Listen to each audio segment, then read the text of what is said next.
Hello, everyone. Welcome to my talk. My name is Peng Guo, and I'm from the Deep Earth Imaging Future Science Platform, CSIRO. Today, I will talk about some results from time-lapse passive seismic monitoring using ocean bottom nodes in the Gorgon gas field. So there has been a long history of using seismic waves for characterizing subsurface physical properties, especially for the P and S wave velocities. And this technique has been widely used in natural resources industry, for example, for detecting reservoirs that contain oil and gas. So generally, people use active source seismic surveys, and in the case of marine surveys, it means the air gun is generally used as the source, and the towed streamers are used for recording data. The problems is that we can get very high quality seismic data and very clean seismic images. The cons are that the technique is quite expensive, and also it has a huge environmental impact. For example, the air gun source, it can kill marine animals. On the other hand, in the past decades, using natural resources or the environmental noises for seismic study has emerged, which does not require a human-made source. Seismologists use ambient noise for extracting seismic responses between stations, and if one of them is the source and the other is the receiver. And the recent study from computer simulation indicates that the interaction between the ocean and the sea floor is the main physical mechanisms behind it. So basically, the steps to get the grain functions between two stations are very simple. All we need to do is to perform a cross-correlation of the ambient noise in the two sensors and stacking them in the hopes that the noise distribution reaches a state of equilibrium, which can be considered the case if we stack long enough time, for example, days or months, or even years. And a recent study shows that if the noise source is stable, a few tens of minutes is also good enough to get a decent seismic responses or the so-called grain functions in the seismology community. So from these virtual seismic responses or grain functions, basically we can apply anything we developed from the active source seismology. And here we are particularly interested in using it for monitoring purpose, because the monitoring is not only used for oil or gas industry, but also has wide applications for CO2 storage and following monitoring operations. So, we are interested in using ambient noise to do so because it is cost efficient, environmentally friendly, and has excellent repeatability, which is a key element for seismic monitoring. And also, its repeatability is even better than the active source because the noise can be considered as very stable for a certain period and a certain region from the perspective of statistics. And both the direct and color waves can be used to detect subsurface property changes. So pioneer studies in the past decade have shown its potential in seismic monitoring using both the coda and the direct arrivals from ambient noise.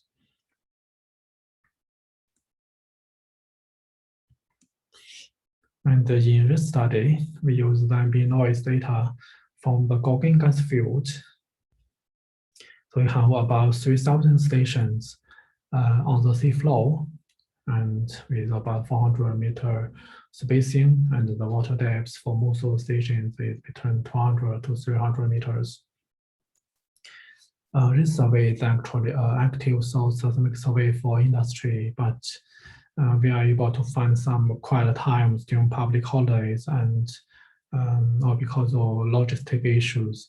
So we use this part of the data for monitoring.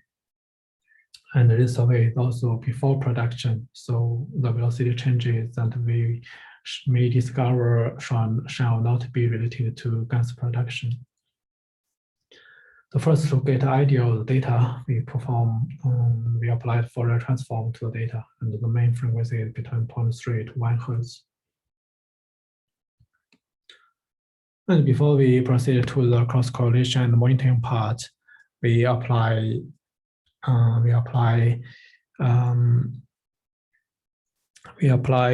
the source direction analysis using a technique called beamforming. The purpose here is to have a general idea of where the source comes from, and we perform this operation for different times.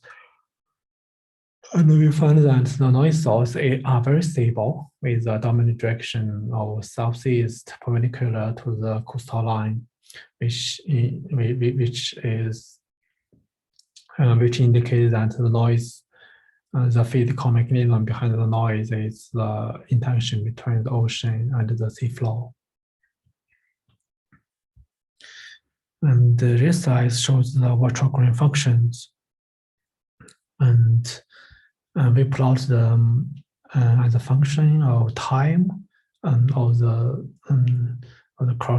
cross correlation length and the source receiver distance, or in the word of offset for the seismology community.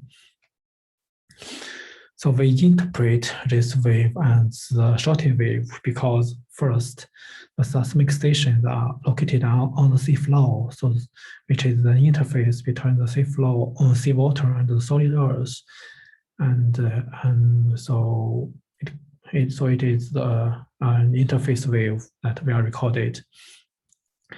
The second is because of the dispersion behavior, which means the waveform becomes fainter and fainter with larger propagation distances, which indicate velocity dispersion. And third, because of the slow velocity.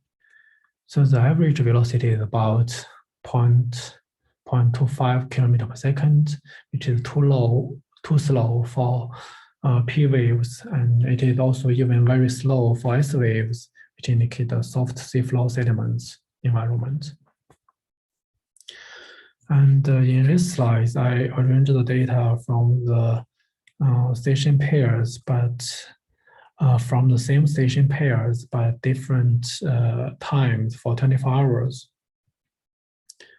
And the workflow for monitoring is very simple.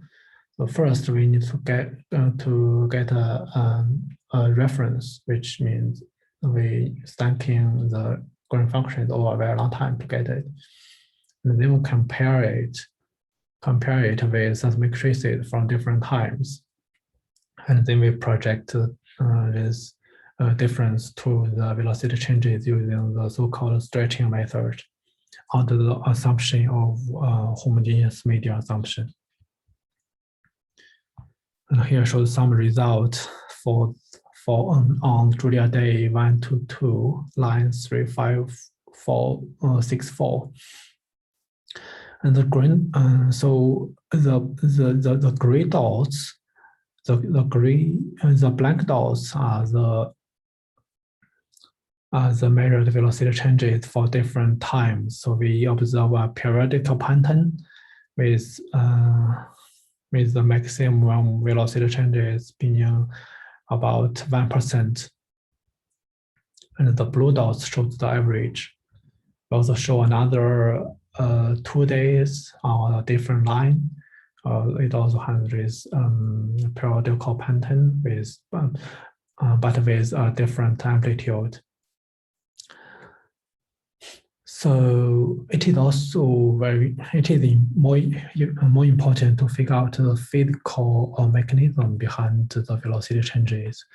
So we plot the tidal height changes, which is the green dots. Unfortunately, they are not consistent and also have different different cycling patterns. We also plot the velocity changes with the seawater temperature changes. So now we do have some consistencies, although the